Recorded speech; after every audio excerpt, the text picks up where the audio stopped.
नमस्कार। हिंदी साहित्य वार्ता में आप हैं इस वक्त सुभाष ठाकुर के साथ। दोस्तों, अगर आप भी HPRCA CBSE PGT का जो एग्ज़ाम होने जा रहा है उसकी तैयारियां कर रहे हैं तो ये वाला वीडियो बिल्कुल आपके लिए ही है, क्योंकि इसमें हम डिस्कस करने वाले हैं जो नवीन पाठ्यक्रम आपका रहा है उस पर आधारित कुछ प्रश्न हम यहाँ पर लेकर के आए हैं।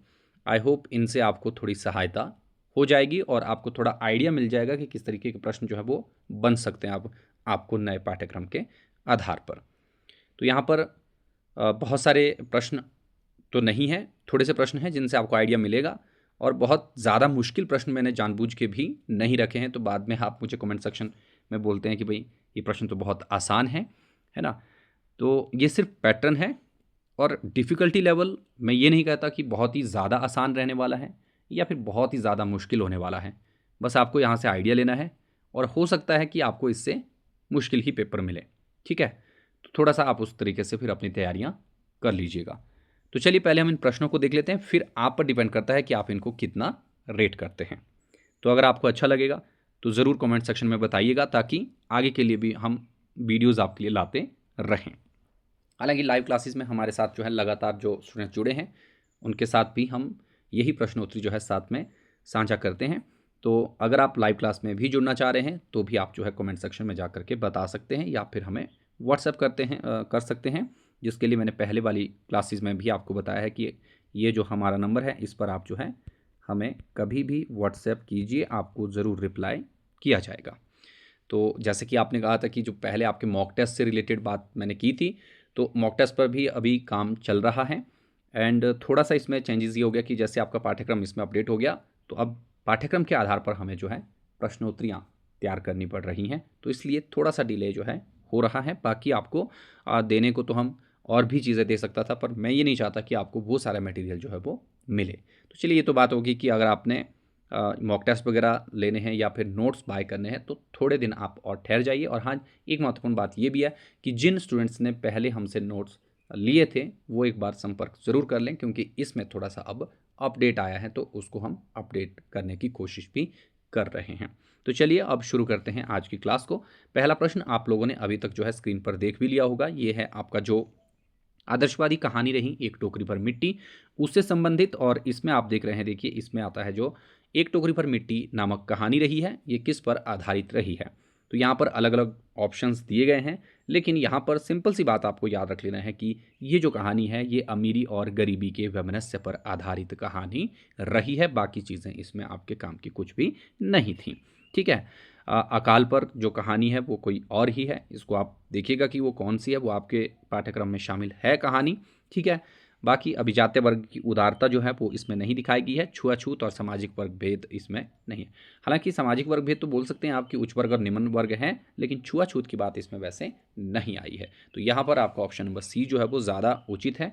इसके अलावा आप एक टोकरी भर मिट्टी कहानी से संबंधित जो महत्वपूर्ण बातें हैं उनको भी ध्यान रखिएगा कि ये किस पत्रिका में प्रकाशित हुई थी। जैसा कि आप सभी लोग जानते हैं, देखिए ये जो पत्रिका रही आपकी, ये थी आपकी छत्तीसगढ़ पत्रिका, और 1901 में ये प्रकाशित हुई थी। और नवीन जो आपकी खोजें रही हैं, नवीन अनुसंधानों के आधार पर इसको माना गया है कि ये टोकरी भर मिट्टी ही जो है अब हिंदी की प्रारंभिक कहानी रही है। हालांकि हिंदी की पहली कहानी किशोरी लाल गोस्वामी की जो इंदुमती रही है उसको भी माना जाता है। लेकिन यहाँ पर एक प्रश्न और भी बनता है कि किस विद्वान ने हिंदी की किस कहानी को पहली कहानी माना है। यहाँ से ये प्रश्न भी बन सकता है, तो इसको भी आप ध्यान ज़रूर रखेंगे। बाकी कई बार कैसा प्रश्न पूछते हैं कि इस कहानी को लेकर के विद्वानों ने क्या क्या कथन कहे हैं, उनको भी आपने ज़रूर याद रखना है। तो ये सारी चीज़ें वैसे आपको लाइव क्लास वाली जो हमारी रहती है उसमें हम चीज़ें डिस्कस करते हैं। ठीक है। तो अभी फ़िलहाल आप इन चीज़ों पर फोकस करना, मेरे कहने का मतलब ये है। इसके मुख्य पात्र कौन से हैं, पात्रों के बारे में ज़्यादा प्रश्न आपको नहीं पूछेगा यहाँ से, क्योंकि ये छोटी सी कहानी है। हो सकता है इसके जो आकार और विषय वस्तु को लेकर के भी प्रश्न हो, तो ये बात आप यहाँ पर ध्यान में रख लीजिएगा कि क्या क्या बातें जो हैं इसमें रही हैं। ओके, तो इनको देखना है आपको। चलिए आगे बढ़ते हैं। दूसरा प्रश्न है आपकी स्क्रीन पर, देखिए सिक्का बदल गया कहानी का वह कौन सा पात्र है जो विभाजन के दौरान शाहनी को हवेली खाली करने के लिए कहता है। तो यहाँ पर सिक्का बदल गया है कहानी किसकी है, ये है कृष्णा सोबती की कहानी। तो ये है आपका देश विभाजन पर आधारित जो कहानी रही है उस पर। तो ये ध्यान में रख लेना है। यहाँ पर जो दाऊद है ये क्या करता है, शाहनी को हवेली खाली करने के लिए कहता है। ठीक है। और इस कहानी का शीर्षक सिक्का बदल गया है, यही क्यों रखा गया है, इसकी सार्थकता के बारे में भी आपको बताना पड़ेगा। तो हो सकता है कि इसके प्रतिपाद्य को भी आपको पूछे, तो थोड़ी बहुत चीज़ें जो हैं उसको लेकर भी आप पढ़िएगा ज़रूर, और कौन कौन से इसके पात्र हैं उनको भी आपको ज़रूर ध्यान देना है। नेक्स्ट है देखिए, दिल्ली दरबार दर्पण निबंध के संबंध में असंगत कथन कौन सा रहा है। तो दिल्ली दरबार दर्पण निबंध में जो गलत कथन है उसको बताना है।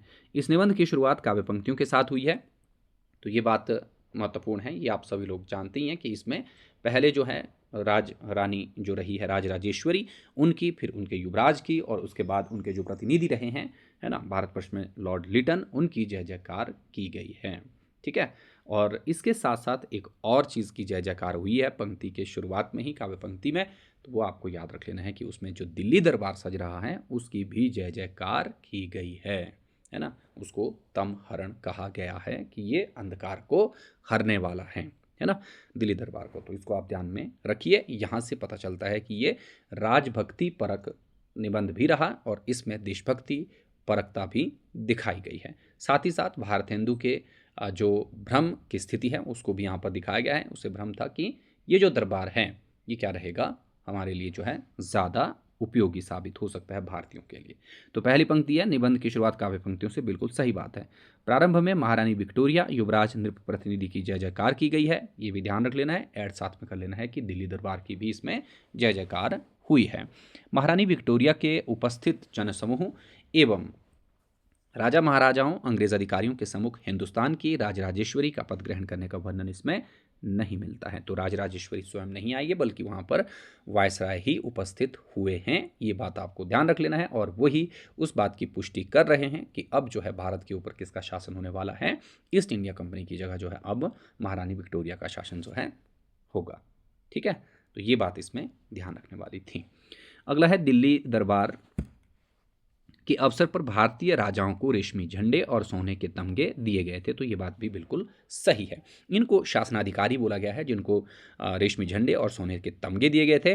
लेकिन जो बाद में आप देखते हैं कि जो निम्न मतलब जिस जिस आधार पर जो राजाओं का स्तर रहा है उस आधार पर आप देखते हैं कि उनको क्या दिया गया था, सोने और चांदी के सिक्के ही दिए गए थे।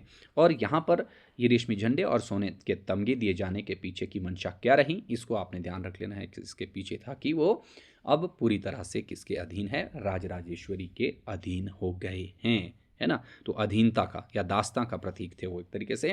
तो यहाँ से प्रश्न कई बार ऐसा भी पूछा जाता है कि इनमें से किसे जो है वो झंडा नहीं दिया गया था, तो इसको भी आप ध्यान में रखें। इसमें झंडा जो है किसे नहीं मिला, किलात के खां को, क्योंकि वो अपने आप में क्या था, स्वतंत्र था। तो यहीं से पता चलता है कि ये झंडा जो दिया जाना किसका प्रतीक है, दास्तां का प्रतीक है, यानी कि अधीनता का प्रतीक है। नेक्स्ट है, यह जगह तो सब तीर्थों से बढ़कर है जहां आप हमारे खुदा मौजूद हैं। प्रस्तुत कथन में लॉर्ड लिडन के लिए खुदा शब्द का प्रयोग किसने किया गया है। तो यहाँ पर प्रश्न देखिए, प्रश्न से ही एक प्रश्न आपको बन जाता है कि यह जगह तो सब तीर्थों से बढ़कर है जहां आप हमारे खुदा हैं।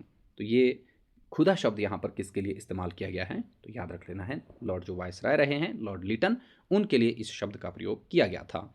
और ये किसने किया, ये लोहारू के नवाब ने किया था। ये वही लोहारू के नवाब हैं जो जिनकी अंग्रेज़ी पर जो है बहुत सारे लोग जो हैं हंसते हैं, है ना। तो ये बात यहाँ पर आप ध्यान में रखेंगे। तो इन्होंने इसके लिए कहा था। ठीक है। अगला प्रश्न है, आधे अधूरे में सावित्री के व्यक्तित्व की सार्थक समीक्षा कौन करता है।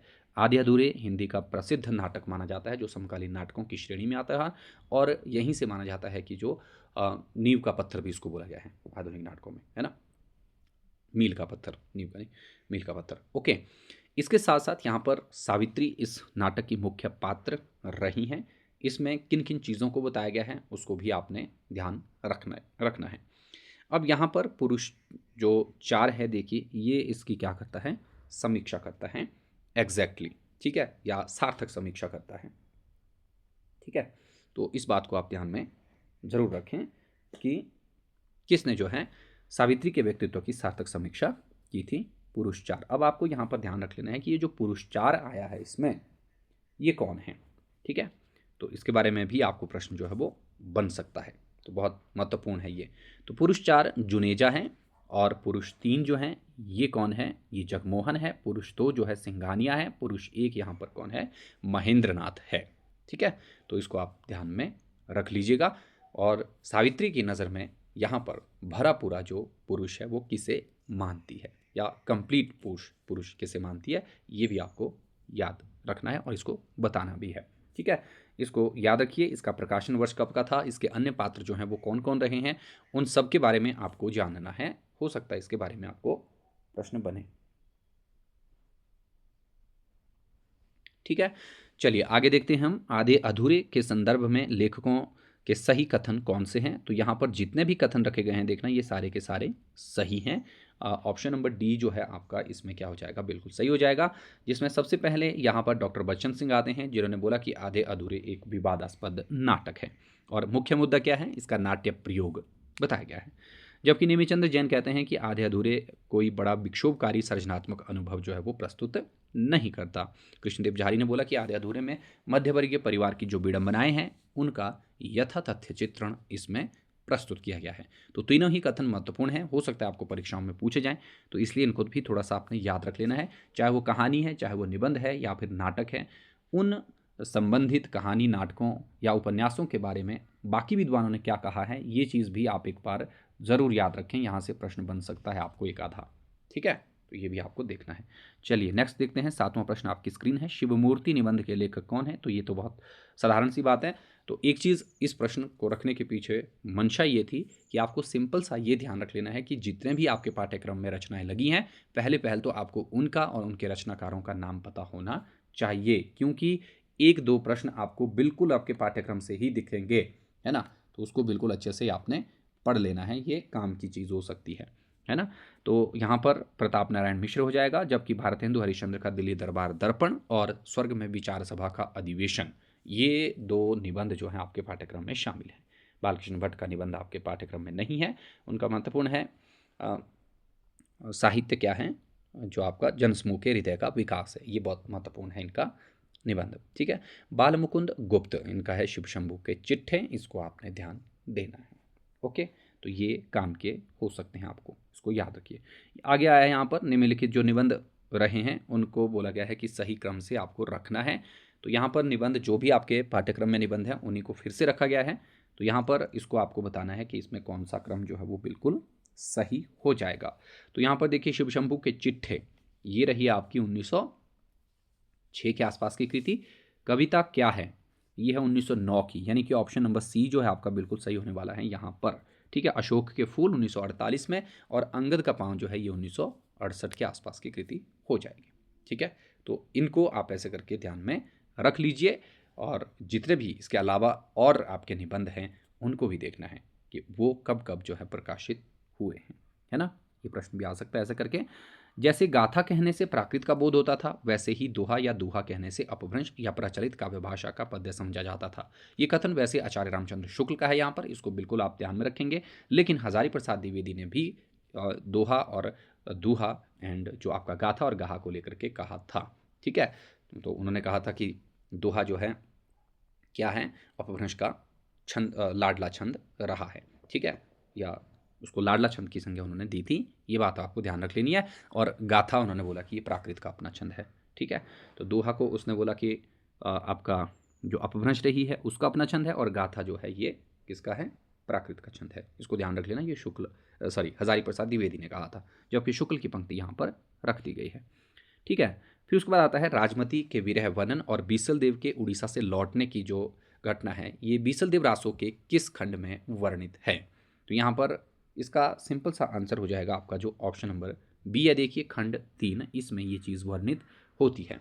जबकि खंड 1 से लेकर के अगर आप देखें तो खंड 1 में इसमें बीसल देव और जो ये आपका राजमती है ना, उनके विवाह का वर्णन इसमें दिखाया गया है। दूसरे में जो है ये उड़ीसा चला जाता है रानी से रुष्ट होकर के। ठीक है, और तीसरे में बोला गया कि उड़ीसा से ये वापस लौटता है, लेकिन तीसरे में ही राजमती के विरह को भी इसमें दिखाया गया है। और यहीं पर ही जो राजमती का जो आपकी सामंती जीवन रहा है उसके प्रति जो है गहरी जो बताई गई है कि गहरी अनास्था सामंती जीवन के प्रति, है ना। तो ये इसमें बताया गया है। और साथ में जो चौथा है उसमें क्या है, उसमें जो है वो रानी राजमती जो कहाँ चली जाती है, ये अपने पिता के पास चली जाती है। ठीक है, सांभर, है ना, और वहाँ से वापस जो है इसको क्या कर दिया जाता है, ला भी दिया जाता है इसके द्वारा, है ना। तो ये 4 भागों में विभक्त है, इसलिए इसको याद रखेंगे आप, है ना। सांबर या मालवा, इसको देख लीजिएगा कि कहाँ की ये रही, अभी मुझे थोड़ा सा इसमें कन्फ्यूज़न हो रहा है। चलिए आगे देखते हैं। अगला प्रश्न है, देखिए, विद्यापति ने निम्न में से किस भाषा में काव्य रचना नहीं की है। तो यहाँ पर आप ध्यान रखेंगे कि विद्यापति ने प्राकृत में नहीं लिखा था, बाकी संस्कृत, मैथिली, अपभ्रंश में तो इन्होंने लिखा। संस्कृत में सबसे ज़्यादा ग्रंथ रहे इनके, मैथिली में इनका पदावली रहा एकमात्र, जबकि अपभ्रंश यहाँ पर अवहट को ही कहा गया है। तो इसमें इनकी 2 कृतियाँ हैं जो बहुत फेमस रही हैं, जिनको आपको ध्यान रख लेना है, जो कि इनकी कीर्तिलता एंड कीर्ति पताका रही है। और उसी अवहट को इन्होंने देसिल ब अन्ना शब्द दिया था। आगे प्रश्न आता है, देखिए, सिद्ध साहित्य के संदर्भ में असत्य कथन का चयन कीजिए। तो यहाँ पर आपको बताना है कि गलत कौन सा है जो कि सिद्ध साहित्य के बारे में बोला गया है। सिद्धों की भाषा को संदा भाषा नाम मुनिदत्त और अद्वै वज्र ने दिया, बिल्कुल सही बात है। सरहप्पा को सहजयान का प्रथम आचार्य नहीं माना जाता, बल्कि सरहप्पा जो है सहजयान के प्रवर्तक रहे, जबकि सहजयान का प्रथम आचार्य ये लुइपा को माना जाता है। लुइपा सिद्धों में सबसे ऊंचा और सम्मानजनक स्थान प्राप्त करने वाले सिद्ध रहे हैं, और इनका शिष्यत्व जो है उड़ीसा के शासक जो दारिकप्पा रहे उन्होंने, और उनके मंत्री डेंगीपा, उन्होंने जो है इनका शिष्यत्व ग्रहण किया था इनकी महानता को देखते हुए। ठीक है, तो सिद्धों में सबसे ज़्यादा जो कवित्व और पांडित्य में बेजोड़ था वो कौन था, ये भी आपको ध्यान में रख लेना है। तो वो हो जाएगा आपका जो सबसे लास्ट वाला नाम है, देखिए, महत्वपूर्ण नामों में, वो है आपके पास सिंपल सा कणहप्पा, है ना, उसको याद रखेंगे। अगला प्रश्न है, बच्चन सिंह के अनुसार सरहप्पा में ही आक्रोश की भाषा का प्रारंभिक रूप दिखाई देता है। बिल्कुल सही बात है। सिद्धों की रचनाओं का संग्रह हरप्रसाद शास्त्री ने बांग्ला के अक्षरों में बौद्धगान ओ दूहा के नाम से निकाला था। ये बात भी इनके बारे में सही है। तो यहाँ पर ऑप्शन नंबर बी जो है वो आपका गलत हो जाएगा। सरहप्पा की जगह यहाँ पर लुइपा होना चाहिए, बाकी चीज़ें ठीक हो जाएंगी। बाकी आप यहाँ पर सिद्ध, नाथ, जैन, रासो और रास परंपरा के साहित्य को भी एक बार ज़रूर देखें, उसमें क्या क्या मुख्य विशेषताएं रही हैं, कौन कौन सी उनमें बातें हैं, ये प्रश्न आपको आ सकते हैं आदिकाल से खासकर। ठीक है, अगला प्रश्न यहाँ पर फिर से कहानी से संबंधित जो विधा रही है आपकी, उससे ही रखे गए हैं। तो इनको आप देखिए। मृत्यु के कुछ समय पहले स्मृति बहुत साफ हो जाती है, जन्म पर की घटनाएं एक एक करके सामने आती हैं, सारे हृदयों के रंग साफ होते हैं, समय की धुंध बिल्कुल उन पर से हट जाती है। ये जो गद्यांश है किस कहानी से उद्धृत है, बहुत ही अच्छा प्रश्न है ये। तो यहाँ पर देखिए, आपने पढ़ी होगी कहानी उसने कहा था। ठीक है, उसने कहा था, ये कहानी किसकी है, तो उसको आपने याद रख लेना है। चंद्रदा शर्मा गुलेरी की कहानी रही, जो प्रेम पर आधारित कहानी रही है, लेकिन इसके साथ साथ युद्ध की पृष्ठभूमि पर भी ये लिखी गई है। ठीक है, लेकिन इसमें अटूट प्रेम दिखाया गया है, या प्रेम में जो बलिदान का भाव है वो इसमें दिखाया गया। बहुत महत्वपूर्ण और मार्मिक कहानी है, इसलिए इसको याद रखिएगा। 1915 में लिखी गई कहानी ये रही है, और ये कथन किसका है ये आप लोगों को बताना है, या कब की ये घटना है इसमें, इसको बताइएगा। कहानी छोटे मुंह बड़ी बात है, बिल्कुल सही बात है यहाँ पर, लेकिन लघु आकार के कारण कहानी संपूर्ण जीवन बोध और सामाजिक सत्य को प्रकाशित नहीं कर सकती। तो ये बात भी सत्य है यहाँ पर। तो दोनों ही कथन यहाँ पर क्या हो जाना चाहिए, सही हो जाएंगे, है ना। तो कहानी छोटे मुंह बड़ी बात, ये नामवर सिंह का कथन है, इसको ध्यान में रखिएगा। लघु आकार होने के कारण कहानी संपूर्ण जीवन बोध और सामाजिक सत्य को प्रकाशित नहीं कर सकती, बल्कि कुछ एक अंश को ही, जीवन के सत्यों को जो है ये प्रकाशित करती है। संपूर्ण जीवन अगर जहाँ पर दिखा दिया जाएगा तो वो उपन्यासिक कृति ज़्यादा मानी जाएगी, ना कि कहानी विधा की। ठीक है, इसको आप ध्यान में रखिएगा। ऑप्शन नंबर 1 इसका सही होना चाहिए। किस नाटक की शुरुआत इन पंक्तियों से हुई है, अधिकार सुख कितना मादक और सारहीन है। तो ये शुरुआत हुई है स्कंदगुप्त की, और ये स्कंदगुप्त की ही पंक्तियां रहने वाली हैं। ये प्रश्न बहुत बार रिपीट होता है एग्जाम में, इसलिए इसको यहाँ पर रख दिया गया है, इसको आप याद रखें। और स्कंदगुप्त नाटक कब लिखा गया था, इसको भी आपने ध्यान रखना है। 1928 में लिखा गया था, और ये कुमारगुप्त के विलासी साम्राज्य को चित्रित करने वाला नाटक रहा है। इसमें जो देवसेना इत्यादि आते हैं, उनके गीतों को आपने ज़रूर याद रख लेना, वहाँ से प्रश्न आ सकते हैं।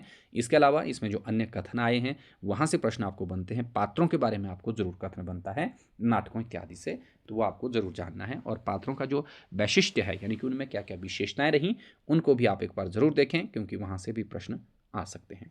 ठीक है, आगे लिखा है, अंधेर नगरी नाटक में आई पंक्तियों को पात्रों के क्रम में रखिए। इस प्रश्न को आप थोड़ा सा ढंग से समझें।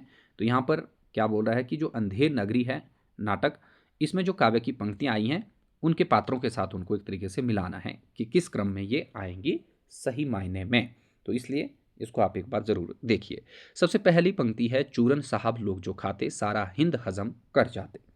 तो ये जो पंक्ति है देखिए, ये है आपका पाचक वाला की। तो पहले पहल पाचक वाला कहाँ है, डी ऑप्शन में है। तो बाकी जगह तो डी ऑप्शन में कहीं आपको दिख नहीं रहा है, तो इसलिए आपको ये ठीक हो जाएगी यहीं से ही। दूसरे नंबर पर आती है अंधेर नगरी अनबूझ राजा। तो ये है गोवर्धन की, है ना। अंधेर नगरी अनबूझ राजा, टके शेर भाजी टके शेर खाजा। तो गोवर्धन दास जो रहा है, इसने ये पंक्ति इसमें कही है। चना खावे तौकी मैना, ये घासीराम कहता है, ठीक है। और लास्ट में आता है, जो खाए सो भी पछताए, जो ना खाए सो भी पछताए, ये हलवाई का यहाँ पर पंक्ति है ना। तो इन पंक्तियों को याद रख लेना। और अब अगर आपको ये भी पूछा जा सकता है कि ये पंक्तियाँ किस भाग में या किस दृश्य में आई हैं, तो वो आपके लिए प्रश्न है। ये आपको बताना है कमेंट सेक्शन में जाकर के कि ये पंक्तियाँ भारतेंदु के इस नाटक के किस भाग में या किस दृश्य में जो हैं आई हुई हैं, इनको आप ज़रूर बताइएगा। और ये पंक्ति बहुत महत्वपूर्ण है, अंधेर नगरी से प्रश्न आपको बन सकता है, ये भी आप ध्यान में ज़रूर रखेंगे। और ये एक प्रहसनात्मक कृति इनकी रही है, ठीक है। चंद्रगुप्त प्रसाद के किस नाटक का परिवर्धित रूप है, तो ये है इनका जो कल्याणी परिणय, इसका परिवर्तित रूप। और प्रसाद के बारे में भी आपको ज़रूर ध्यान देना है कि प्रसाद किस प्रकार के नाटक आ रहे हैं, उनके नाटकों की संख्या कितनी है, क्या उन्होंने अनुदित नाटक लिखे और उनका जो मुख्य विषय वस्तु क्या रही नाटक की, ठीक है। इसमें ऐतिहासिकता है या काल्पनिकता है, ये भी ध्यान रख लेना है। मंचन की दृष्टि से प्रसाद के नाटक कितने सार्थक हैं, कितने नहीं हैं, ये भी आपको जानना है, ठीक है। युद्ध देखना चाहते हो तो मेरा हृदय फाड़ कर देखो मालविका। प्रस्तुत कथन चंद्रगुप्त का है और किसके लिए कहा था, मालविका के लिए कहा था। तो 18वें प्रश्न का उत्तर आपको ऐसे करके ही याद रख लेना है। भारतीय रंगमंच को नया मुहावरा प्रदान करने वाला नाटक, ये हबीब तनवीर को माना जाता है, जिनका नाटक आपके पाठ्यक्रम में शामिल है आगरा बाजार। तो वहाँ पर आगरा बाजार की जो निजी जिंदगी है उसको दिखाने का प्रयास किया गया है। और ऐसा माना जाता है कि इसमें पात्रों की संख्या जो है बहुत ज़्यादा अधिक रही है, बहुत ज़्यादा अधिक। ये शुद्ध हो गया वाक्य या अशुद्ध, अशुद्ध वाक्य मैंने यहाँ पर प्रयोग में ला दिया। तो यहाँ पर इसमें पात्रों की संख्या क्या है, बहुत ज़्यादा है इसकी, ठीक है। और ऐसा माना जाता है कि एक बार इसका मंचन करते हुए लगभग 72 लोग जो है वो मंच पर आ गए थे, है ना। तो ये भी एक थोड़ा सा रोचक किस्सा है इसके बारे में, इसको ध्यान में रखिए। हबीब तनवीर को क्या बोला जाता है, भारतीय रंगमंच को नया मुहावरा प्रदान करने वाला नाटक। और इसने नाटक को लोक रंगमंच के साथ भी जोड़ा, ठीक है, या जिसको हम लोक नाट्य भी कहते हैं, है ना, उसके साथ इन्होंने इसको जोड़ा, यानी कि लोक नाट्य को मंचन रंगमंच के साथ जोड़ने का काम किया इन्होंने। ये बात महत्वपूर्ण है, इसकी याद रखिएगा। भारतेंदु हरिश्चंद्र ने भी नाटक का सही मायने में जन्म किया। और ये शुक्ल का कथन है, देखिए कि बड़ी विलक्षण बात है कि हिंदी में गद्य की शुरुआत किससे हुई थी, नाटक विधा से ही हुई थी। तो इसलिए इसको भी आप ध्यान में रखें। प्रसाद जो है नाटकों के केंद्र में आते हैं, ऐतिहासिक नाटककार हैं ये, इसको भी आप ध्यान में रखेंगे। मन्नू भंडारी हालांकि नाटक की अपेक्षा इनको एक उपन्यासकार के रूप में और कहानीकार के रूप में ज़्यादा प्रसिद्धि मिली थी। और यहाँ पर इनका जो पाठ्यक्रम में शामिल नाटक है आपका महाभोज, वो भी आपके महाभोज उपन्यास का ही रूपांतरण रहा है, ठीक है, नाट्य रूपांतरण, ओके, उसको याद रखना है। नेक्स्ट है यहाँ पर अंधा युग के संबंध में सत्य कथन कौन सा है। इसका आश्रय महाभारत की पूर्वार्ध की घटनाएं हैं, तो ये आपका गलत है। महाभारत के पूर्वार्ध की नहीं है, उत्तरार्ध की है। 18वें दिन की जो अंतिम समय की बात हो रही है ना, उसके बाद की कथा इसमें दिखाई गई है। इसके अंकों का क्रम कौरव नगरी, पशु का उदय, अश्वत्थामा का अर्धसतय, गांधारी का श्राप और विजय एक क्रमिक हत्या है, ये यहाँ पर बताई गई है। तो बिल्कुल सही है ये वाला क्रम, इसको आप बिल्कुल अच्छे से याद रखें। तो यहाँ पर एक प्रश्न आपके लिए और रखना है, यहाँ पर मैंने बीच का जो अंतराल है वो नहीं रखा है, तो आपको बताना है कि अंतराल जो है वो कहाँ पर आता है, ठीक है। तो ये आपके काम के लिए आप देखना। इसमें विदुर को तटस्थता का प्रतीक माना गया है। तो तटस्थ जो है यहाँ पर विदुर नहीं था, विदुर जो रहे गांधीवादी विचारधारा के। और विदुर ज़्यादातर किसको मानते थे, ये भी आपको पता है कि पांडवों के पक्ष में वो रहे हमेशा से ही, ठीक है। लेकिन तटस्थ जो थे वो थे संजय, जिनको तटस्थता से जो है क्या करना था, पूरा का पूरा युद्ध को दिखाना था, है ना, या सुनाना था, या उसका वृतांत बताना था, ठीक है। धर्मवीर भारती के अनुसार अंधा युग एक सशक्त आधुनिक त्रासदी है, तो ये बिल्कुल सही बात है। धर्मवीर भारती स्वयं क्या कह रहे हैं इसको, ये एक सशक्त आधुनिक त्रासदी है ना। तो ये काम की चीज़ है, इसको आप ध्यान में रखिए, ये प्रश्न बड़ा महत्वपूर्ण हो सकता है। अनुनासिक और अनुस्वार किस नाटक के पात्र हैं, तो ये हैं आषाढ़ का एक दिन के पात्र। अब आपका आषाढ़ का एक दिन पात्र रहें, तो अब आषाढ़ का एक दिन जो है किसकी कृति है, इसको भी आप ज़रूर देखें, ये भी आपकी महत्वपूर्ण जो रचना रही है ना। तो ये भी मोहन राकेश की ही कृति 1958 में लिखी गई थी और कालिदास के जीवन को आधार मान करके इसको लिखा गया है। इसको भी आप ध्यान में ज़रूर रखेंगे। बकरी नाटक का प्रकाशन वर्ष क्या है? तो बकरी नाटक जो है देखिए ये 1974 में रचा गया था। इसको ध्यान रख लेना। सर्व विश्वविद्यालय सक्सेना की नौटंकी शैली में लिखी गई ये कृति रही है। इसको भी आप ज़रूर ध्यान दीजिएगा, ठीक है। एंड 1977, 1982 और 1969 में भी आपके पाठ्यक्रम में शामिल नाटक रहे हैं। अब आपको ये बताने हैं कि वो कौन कौन से रहे थे, ठीक है। इनमें से कौन सा पात्र एक और द्रोणाचार्य नाटक का नहीं है? तो यहाँ पर राजकुमार हो गया, कृपी हो गया, युधिष्ठिर हो गया, ये आपके जो हैं एक और द्रोणाचार्य नाटक में आए, जबकि भीम का जिक्र यहाँ पर नहीं रहेगा। तो ऑप्शन नंबर सी आपका सही हो जाएगा। पात्र भी आपको पढ़ने पड़ेंगे। यहाँ से मेरे समझाने का मतलब आपको यही था इस प्रश्न को रखने के पीछे की मंशा। ईदगाह कहानी किस पत्रिका में प्रकाशित हुई थी? तो ये आपको जाननी ही है। जितनी भी कहानियाँ रहीं वो कहाँ पर प्रकाशित हुई हैं, ऐसा प्रश्न भी आपको आ सकता है। तो यहाँ पर आपको ध्यान देना है कि ये चांद पत्रिका में प्रकाशित हुई थी। कब हुई थी ये भी आपको जानना है, 1938 के आसपास। और साथ ही साथ आप इसमें सॉरी इसको देख लेना आपने, अभी मुझे इसका ध्यान नहीं आ रहा है कि कब की है ये, है ना। तो एक बार देखिएगा इसको ज़रूर, है ना। 38 तो नहीं होना चाहिए, ठीक है, पहले की है। ईदगाह कहानी का पात्र शम्मी के द्वारा कौन सा खिलौना खरीदा जाता है? तो ये आपको याद रख लेना है कि यहाँ पर पूछा गया है जो ईदगाह कहानी का पात्र शम्मी है उसके द्वारा जो है वो कौन सा खिलौना खरीदा जाता है। तो ये काम का हो सकता है आपके लिए प्रश्न। देखना, ईदगाह कहानी बाल मनोविज्ञान पर आधारित है। और चलिए यहाँ पर इसके ऑप्शंस देख लेते हैं, फिर उसके बाद जो है आप बाकी चीज़ें देख लीजिए कि कौन सी चीज़ जो है उसके द्वारा खरीदी जाती है। शम्मी की बात हो रही है यहाँ पर, तो यहाँ पर इसका जो राइट आंसर हो जाएगा देखिए वो हो जाएगा खंजरी, है ना। तो शम्मी के द्वारा यहाँ पर क्या खरीदा जाता है? खंजरी। लेकिन खंजरी के साथ साथ वो एक और चीज़ भी खरीदता है जिसको आप ध्यान में रखेंगे, ये है धोबिन, ठीक है। तो हो सकता है इसके बारे में भी आपको प्रश्न पूछें, तो इसलिए इसको ध्यान में रख लेना है ना।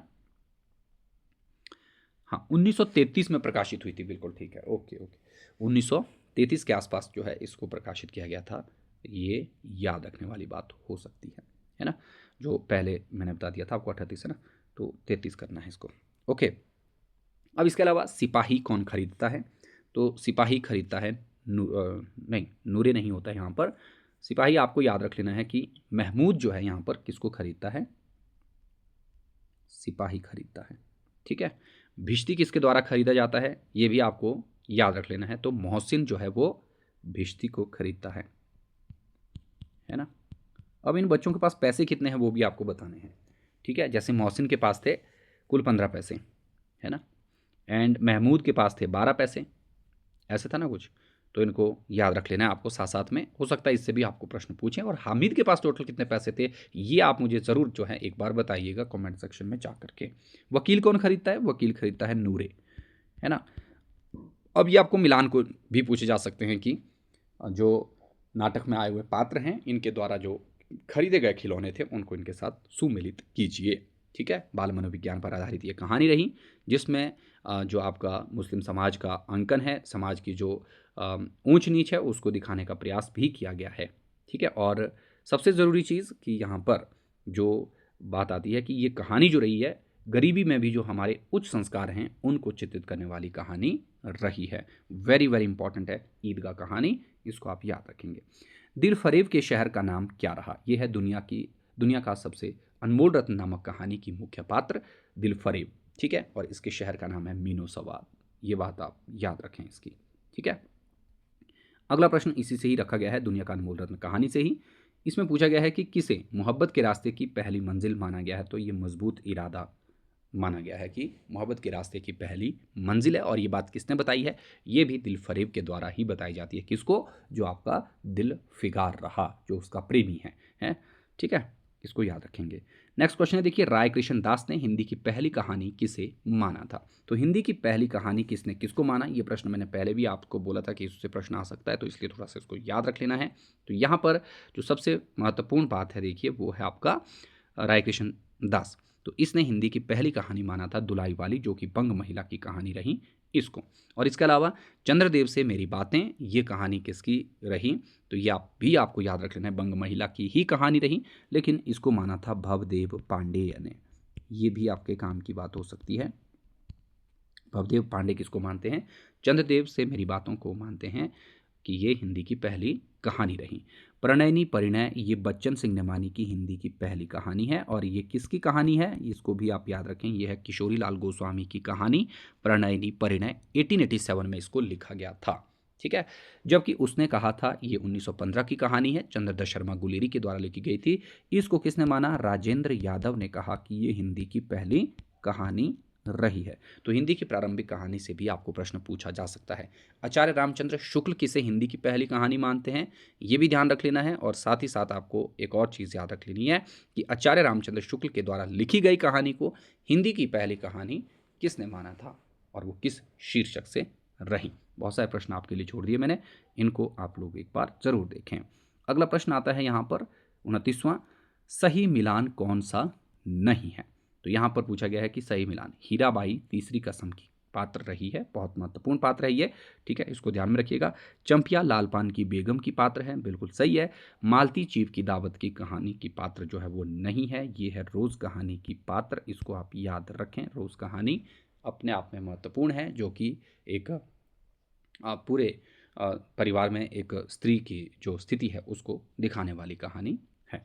ठीक है, होरा क्या है? उसने कहा था कि पात्र है, ये भी महत्वपूर्ण है, इसको भी आप याद रखें, ये भी सही है। तो यहाँ पर मालती जो है ये नहीं हो जाएगी। मालती के चारित्रिक विशेषताएं भी कई बार आ जाती हैं, वो भी आपको याद रख लेनी है। रोज़ कहानी छोटी सी कहानी है, कब इसकी शुरुआत हुई थी, कब इसकी एंडिंग होती है, इससे भी संबंधित प्रश्न जो है वो ज़रूर बन जाता है आपको। ठीक है, और ये जो तीसरी कसम कहानी है इसमें 3 कस्में कौन सी थी वो आपको ज़रूर याद रख लेनी है। इसके साथ साथ इसका अन्य नाम क्या है ये ध्यान रख लेना है। इसका रूप कैसा है, क्या ये लघु कहानी है या बड़ी कहानी है? ठीक है, ये आपको ध्यान देनी है। आंचलिक कहानी है या कुछ और है, ऐसे भी आपको याद रख लेना है। आज का आखिरी प्रश्न आपकी स्क्रीन पर है यहाँ पर ये वाला, तो जिसमें लिखा गया है देखिए कि निम्नलिखित में से किस कहानी का प्रारंभ नाटकीयता को लिए हुए है? तो ये है आपका जो आकाशदीप कहानी रही जयशंकर प्रसाद की, ये वाली। ठीक है, तो इसका प्रारंभ कैसा है? एक नाटकीय तरीके से किया गया है, जहाँ पर जो दो बंदी आपस में मिलते हैं। ठीक है, तो ये आपको जाननी है इस कहानी के बारे में। बाकी यहाँ पर अपना अपना भाग्य, ये शाम के समय से ही इसकी बात आती है। ठीक है, एंड मलबे का मालिक ये आपके विभाजन के बाद की स्थिति को दर्शाने वाली जो कहानी रही है। दुलाई वाली तो खैर आप जानते हैं कि हास्य विनोद के लिए लिखी गई कहानी रही है। ठीक है, तो ये हैं आपके पास जो आप आज के 30 क्वेश्चंस थे। मैक्सिमम इसमें हिंदी नाटक, हिंदी कहानी और निबंध को फोकस किया गया है। साहित्य इतिहास के प्रश्न भी हैं, तो अभी हम इतना ही इसमें कर पा रहे हैं। आगे इसमें जो अन्य शामिल क्वेश्चन रहेंगे उनको हम लेके आएंगे। तो आई होप कि ये वाला वीडियो आपके काम का रहा होगा, और अगर नहीं रहा तो भी आप मुझे बता सकते हैं कि इससे आपको हेल्प हो रही है या नहीं हो रही है ना। तो चलिए, मैंने जो प्रश्न रखने थे वो आपके बीच में रख दिए हैं। आई होप कि आप लोगों को ये सारी बातें यहाँ से समझ में आ गई होंगी। तो आज के लिए इतना ही, हम मिलेंगे एक नई क्लास में नए टॉपिक के साथ। तब तक के लिए बाय बाय।